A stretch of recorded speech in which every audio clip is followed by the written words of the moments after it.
Hello everyone. आपका एक बार फिर से वेलकम करते हैं आज के हमारे इस नए वीडियो पे। तो आज इस वीडियो के अंदर मैं आपके साथ डिस्कस करने वाला हूं JM small cap fund diet growth के बारे में। इसमें मैं आपसे डिस्कस करूंगा ये जो म्यूचुअल फंड है इसने पिछले 1 महीने 6 महीने या फिर एनुअल रिटर्न क्या दिया है, आज के डेट में इनका एक एनएवी का प्राइस क्या है, ये कितने स्टार रेटिंग म्यूचुअल फंड है, इसमें आप मिनिमम एसआईपी अमाउंट क्या लगा सकते हैं और इनका फंड साइज क्या है। साथ ही साथ मैं आपसे डिस्कस करूंगा इसके अंदर कौन कौन सा स्टॉक लिस्टेड है और अगर आप इस म्यूचुअल फंड के अंदर कुछ पैसा जमा किए होते तो पिछले कुछ टाइम पे आपको क्या रिटर्न्स देखने को मिलता। और लास्ट में मैं आपसे डिस्कस करूंगा कि क्या हमें आज के डेट में JM small cap fund diet growth के अंदर इन्वेस्टमेंट करना चाहिए या फिर नहीं करना चाहिए। ये सारी जानकारी कंप्लीट इसी वीडियो के अंदर मैं आपके साथ डिस्कस करूंगा, तो इस वीडियो को लास्ट तक जरूर देखिएगा। JM small cap fund diet growth ये एक इक्विटी म्यूचुअल फंड है जो कि स्मॉल कैप कैटेगरी के अंदर आता है और ये काफी हाई रिस्क म्यूचुअल फंड है। अगर इनकी बात करें जेएम स्मॉल कैप फंड का रिटर्न्स के ऊपर में, तो पिछले 6 महीने पे करीब 8% का नेगेटिव रिटर्न है और 1 महीने में ही देखें तो 1 महीने पे करीब नेगेटिव 10% का रिटर्न है।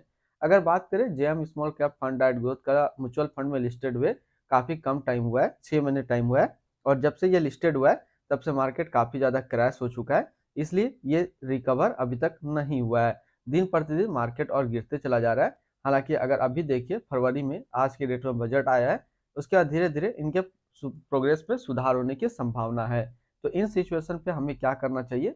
अगर आपने ऑलरेडी इनके अंदर अपना इन्वेस्टमेंट किया है तो फिर आप अपने इन्वेस्टमेंट को कंटिन्यू रखें। आने वाले 2 से 3 महीने के अंदर आपको लॉस रिकवर करके एक अच्छा रिटर्न मिल जाएगा। अगर फ्रेश इन्वेस्टर इसको बाय करना चाह रहे हैं तो कितने दिनों के लिए आप बाय कर सकते हैं, ये मैं वीडियो के आगे आपके साथ डिस्कस करूंगा। एनएवी के ऊपर बात करें तो आज के रेट में इनका एक एनएवी का प्राइस है 9 रुपया 54 पैसा। रेटिंग की बात करें तो इसको किसी प्रकार का रेटिंग नहीं मिला हुआ है। इसमें मिनिमम एसआईपी अमाउंट आप 100 रुपया लगा सकते हैं और इनका फंड साइज है 635 करोड़ का। यानी कि अभी तक जो JM small cap fund diet growth के अंदर जो इन्वेस्टमेंट है वो टोटल 635 करोड़ रुपया लगा हुआ है। रिटर्न कैलकुलेटर के ऊपर बात करें तो इस पे हम लोग बात अभी करते हैं। इससे पहले अगर आपने अभी तक आप स्टॉक पे अपना अकाउंट ओपन नहीं किया है और करना चाह रहे हैं तो इस वीडियो के डिस्क्रिप्शन में मैंने अपना डीमेट अकाउंट का रेफरल लिंक दिया है। अगर आप मेरे रेफरल लिंक से अपना अकाउंट ओपन करते हैं तो फिर आपको अकाउंट ओपनिंग या अकाउंट मेंटेनेंस का कोई भी चार्ज नहीं देना होगा। रिटर्न कैलकुलेटर पे हम लोग बात नहीं करेंगे क्योंकि ये म्यूचुअल फंड्स का लॉन्च हुए काफी कम टाइम हुआ है और जब से लॉन्च हुआ है तब से मार्केट काफी ज्यादा क्रैश है, तो आपको नेगेटिव रिटर्न से देखने को मिलेगा, तो इस पर बात नहीं करेंगे। होल्डिंग के ऊपर बात करते हैं तो इसके अंदर जो टोटल स्टॉक लिस्टेड है वो टोटल 69 स्टॉक लिस्टेड है। अगर हम इसमें टॉप 10 और उसके सेक्टर वाइज डिस्कस करें तो पहला नाम आता है Neuland laboratories limited health care क्षेत्र, Ami organics limited health care, PG electroplast limited capital goods, Amber enterprises India limited consumer discretionary, Avalon technology limited capital goods, Godfrey Phillips India limited consumer staples क्षेत्र, new wen software technology limited technology क्षेत्र, Garware hitech films limited chemicals, 5 star business finance limited financial, first source solution limited service के क्षेत्र में है। अगर इनकी holding analysis की बात करें तो इक्विटी पे है 98.4% और कैश पे है 1.6%। इनकी इक्विटी सेक्टर एलोकेशन की अगर बात करें तो हेल्थ केयर पे है 17.3%, कैपिटल गुड्स पे 14.4, others 14.2, chemical 12.9, service 12.7, consumer discretionary 9.2, financial 7.8, consumer staple 6.5 और टेक्नोलॉजी पे है 5%। यानी कि अगर आप जेएम स्मॉल कैप फंड के अंदर अपना इन्वेस्टमेंट करते हैं तो आपका इन्वेस्टमेंट इन सारी कैटेगरी पे डिस्ट्रीब्यूट होकर के लगेगा। और आज का अगर बजट देखिए तो बजट में जो सबसे ज्यादा जोर दिया गया था health care, capital goods, chemicals और फाइनेंशियल, इन सेक्टर पे गवर्नमेंट का सबसे ज्यादा फोकस रहा और इन मेजर जो है स्टॉक इन्हीं सब कैटेगरी पे है, तो इनके बढ़ने के चांसेस अभी कुछ ज्यादा ही दिख रहे हैं। एडवांस रेशियो की अगर बात करें तो इसका प्राइस टू अर्निंग रेशियो 26.26 और पीवी रेशियो 3.62। अगर आप इस म्यूचुअल फंड के अंदर इन्वेस्टमेंट करना चाहते हैं तो फर्स्ट टाइम मिनिमम लमसम आपको 5,000 रुपये का करना होगा और अगर आप सेकंड टाइम भी लमसम करना चाहें तो सेकंड टाइम आप 1,000 का लमसम कर सकते हैं। अगर आप एसआईपी के थ्रू इन्वेस्टमेंट करना चाहते हैं तो फिर आप 100 रुपये से आप अपना एसआईपी स्टार्ट कर सकते हैं। रिटर्न्स एंड रैंकिंग के ऊपर बात करते हैं।